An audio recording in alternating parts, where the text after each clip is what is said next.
There would be no controversy over a Ghostbusters reboot if it wasn't for the fact that the original genuinely is a phenomenal comedy. Harold Ramis, Dan Aykroyd, and Bill Murray found a balance of action, comedy, and horror that no one has managed to quite nail down since the 1984 original. Not even Harold Ramis, Dan Aykroyd, and Bill Murray, and they tried twice. Most everyone knows Ghostbusters 2, though few remember much about it besides Vigo and the famously dumb walking Statue of Liberty. Hardly anyone, however, knows about the 2009 video game that was mostly written by Aykroyd and Ramis, starring the vast majority of the first film's cast, including known Ghostbusters curmudgeon Bill Murray. It truly is the long-lost original cast Ghostbusters 3 that so many people were clamoring for instead of Paul Feig's New Blood reboot. It's too bad, then, that the game just isn't very good. It's incredible to see the digital approximations of the cast, delightful to hear new jokes and banter that feels faithful to the original movie, but as a comedy it's derivative and flat, too focused on the memories of fans and not enough on the delivery and frequency of fresh jokes. The real hell of it is, the 2016 reboot doesn't do much better than the game. The new cast breathes life into the series, but the reboot and the 2009 game make many of the same missteps in determining what makes a Ghostbusters experience feel authentic. The 1984 film is a movie that's lived in people's hearts for decades, and on the surface it seems like a simple enough concept, small business ingenuity versus the mystical forces of beyond, as a for-profit venture. So, what is it about the franchise that mires its sequels in nostalgia and mediocrity? Why can't these new visions match the sharpness of the original? Why was the reboot met with such hostility when 2 attempts from the original creative team couldn't reanimate the franchise?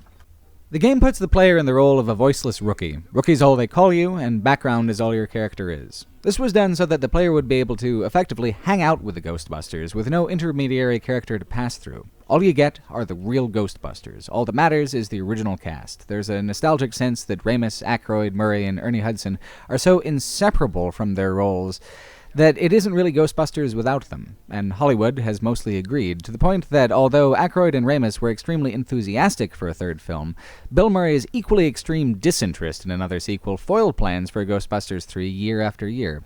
A post-mortem of this 2009 game by Matt Paprocki of Playboy showed how Murray was the key piece of the puzzle for the game to come into being at all. Ultimately, Terminal Reality, the developer, hired Murray's brother to voice act for the mayor in a desperate bid to get Murray on board, and against all odds it worked.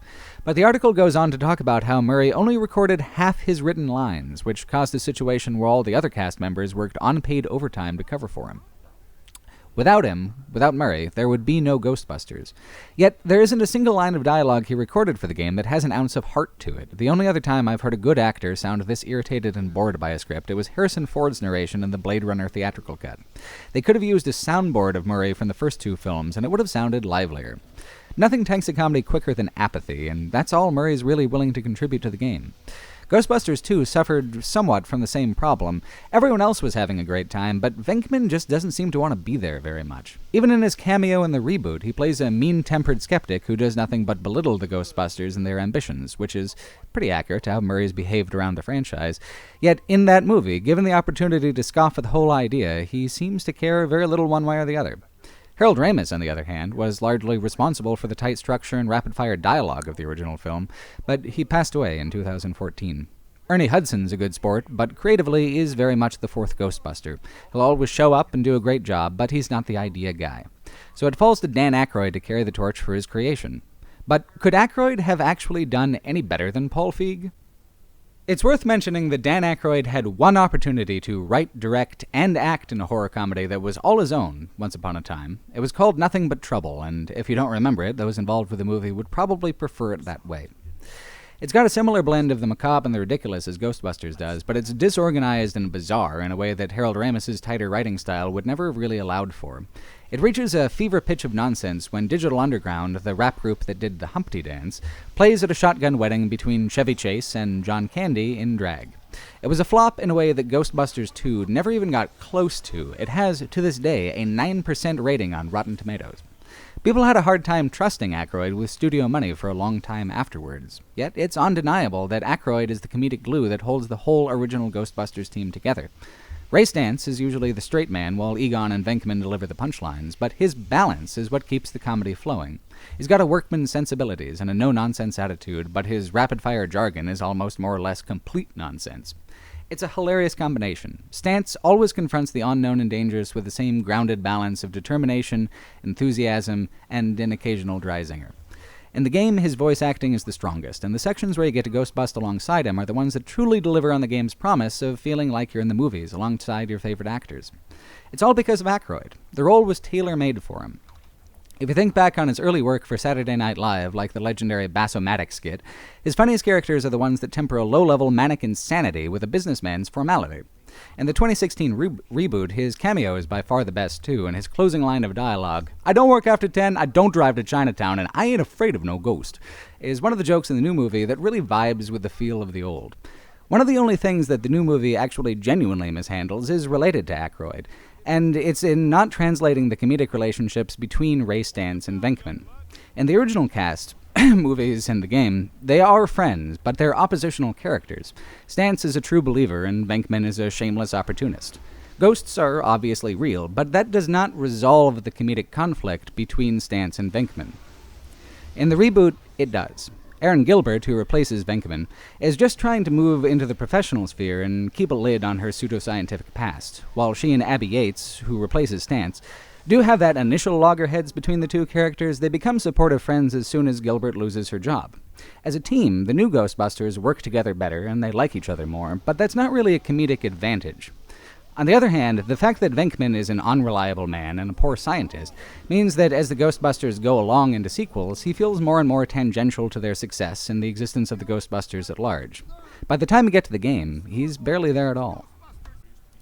Here's the thing. Dan Aykroyd is executive producer of the reboot, and praised it as having brilliant, genuine performances. He knows exactly what was done with the movie, and he loves it.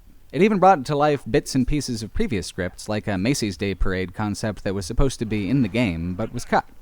But the game and the reboot share a deep-seated problem. They think that the action and the gadgets of the Ghostbusters are of equal importance to the character humor, when it was the character humor being given total priority that made the first movie so damn good.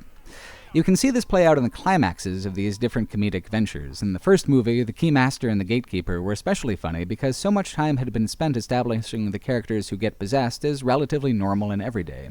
The "Are you a god?" bit and making Stantz choose the form of the Destructor is so hilarious because Stantz is the least likely to have some hideous vision in his heart. So, lo and behold, a 10-story marshmallow mascot. The original film is meticulous in how it plants the seeds of the jokes it uses in the climax way, way back in the character development process, which makes the jokes hit way harder when the punchlines are finally made. The game, by contrast, has you tracking down Ivo Shandor, the architect who built the Zool Hotel. As far as the game's design goes, this means that you spend many of your ghost-busting hours retreading locations from the first two movies. When you finally get to him, there's a last-minute revelation that he had possessed the mayor the whole time, which goes down in my book as one of the most unnecessary revelations in game history. The whole thing has to be awkwardly explained by Winston, and everyone else murmurs seriously as if this meant anything. Shandor, the boss fight, is against a big Art Deco demon, though, and that's much more interesting. In all the Ghostbusters scripts, New York is a character of its own. In Ghostbusters 2, they way overshot the mark with that, but in the first one it was resonant. There's a lot of weird shit going on with New York architecture where the true purpose is really hard to guess. Take the Zeppelin docking station on top of the Empire State Building, for example. That's real. The first movie taps into that local peculiarity in a brilliant way, but the game does a pretty alright job of at least trying to follow in those footsteps. It's not character-driven, but it's thematically on point. The reboot, though, has a weak climax, chiefly because it has a weak villain who doesn't present enough opportunity for the characters to riff on in a comedically resonant way, like Zool picking on Ray Stantz specifically in the first movie. Rowan North, played by Neil Casey, is a resentful obsessive who uses the Ghostbusters' own technology and theories to make himself into an apocalyptic form that kinda looks like the Stay Puft Marshmallow Man in terms of size and goofiness, but is instead a literal, gigantic, demonic version of the ghost from the Ghostbusters logo. It doesn't work as nostalgia, or action, or comedy. It doesn't present an opportunity for any character humor either, so they shoot it right in the junk and call that close enough for joking purposes. Plus, it's defeated through a deus ex machina of convenience, the Ecto-1 showing up at the exact right moment for no particular reason. For both the game and the reboot, neither the villains nor the ghosts serve much of a point besides being objects and entities on which the special effects are used. For the first movie, they were both taken very seriously as comedic elements. The thing that's so great about the Ghostbusters concept is that they're tackling gods, demons, and spirits from outside time and space with do-it-yourself scrappiness. It's got elements of class comedy between the entrepreneurial New Yorkers and the ancient mythical powers. The reboot's Rowan North is ultimately too domestic a villain to make that comedic structure work. He's a small, angry little man with too much mystical power. It would be like if the movies or even the game had made Walter Peck the ultimate villain. None of them did because it's too straightforward and it's too obvious. Rowan North seems to be the villain because that's what the movie itself has had to overcome, a dedicated resistance from a hateful and small-hearted group of obsessives. Take the example of Leslie Jones, who takes Ernie Hudson's place in the reboot. She's been on the receiving end of harassment so public and severe that the founder of Twitter became personally involved, and for no other reason than having starred in this movie as a woman and as a black woman specifically. It's bullshit. There are real-life monsters out there being incredibly shitty about Ghostbusters for some damn reason, and Rowan North is a pretty solid caricature of most of them. But ultimately, his point as the movie's villain is more on this level of meta-commentary about the venom that's surrounded the gender-swapped Ghostbusters reboot than as means to just make more jokes. The reboot has a point to make. The original movie only had a punchline to deliver. The reboot made me feel like, having addressed the question if women can be Ghostbusters with a resounding "fuck yes they can," the new cast would actually do better in their own sequel, where they could focus solely on the jokes and the ghostbusting, where the character humor would come through more clearly after the bonds they forged in this movie. The game, though, left me with the opposite sensation. They left me feeling like the original cast had done just about all they could do with the franchise and had run out of steam at last.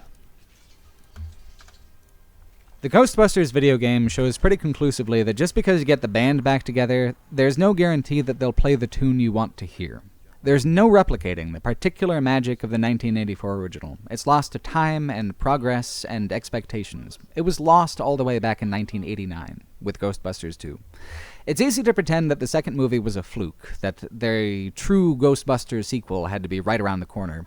But after 2 more attempts at a sequel, the game and the reboot, it's impossible to ignore that it isn't a fluke. It's a curse. Each Ghostbusters sequel is doomed to chase the specter of the first movie's success forever, chasing its warmth, its speed, its effervescence, all of it just out of grasp.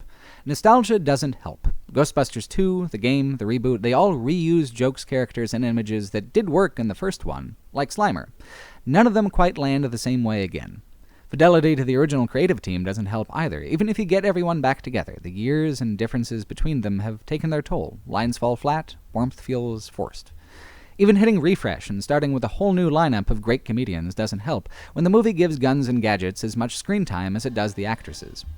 There are so many individual elements that make Ghostbusters iconic and allow it to sustain such a wide fandom more than 30 years after release that it's impossible to get them all right even if you did a scene-for-scene remake. If 2009's Ghostbusters the video game really had been the last word on the franchise, it would have been a sad note to go out on. It's a passion project that never quite realized its own ambitions. It's a cast reunion that reminds the player why they stayed apart. But it wasn't. The reboot solved a lot of the problems of the video game by bringing in new comedians and playing to their strengths in the script.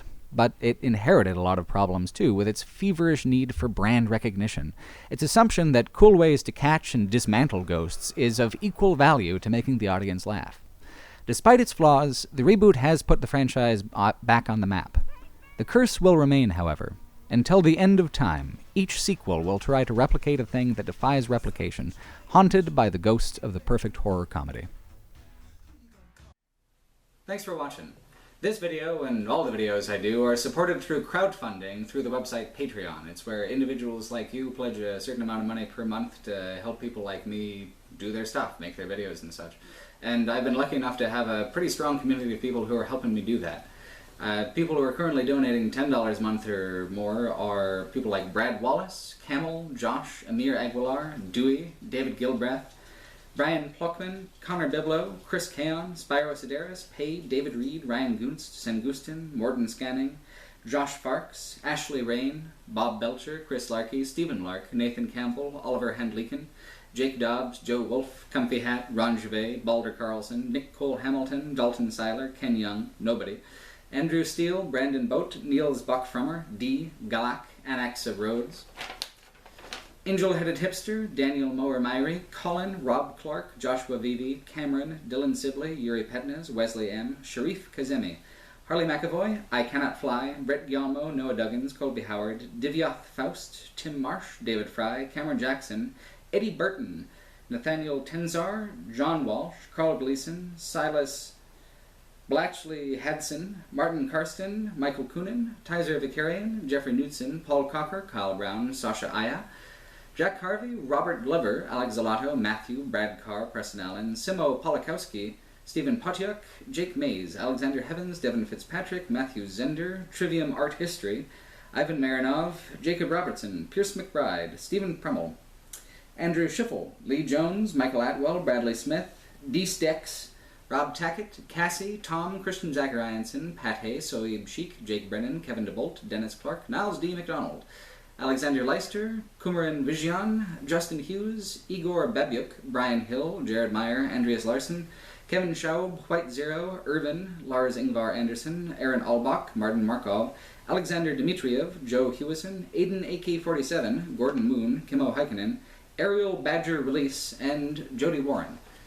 Thank you all for helping me make the stuff that I do. Catch you next time.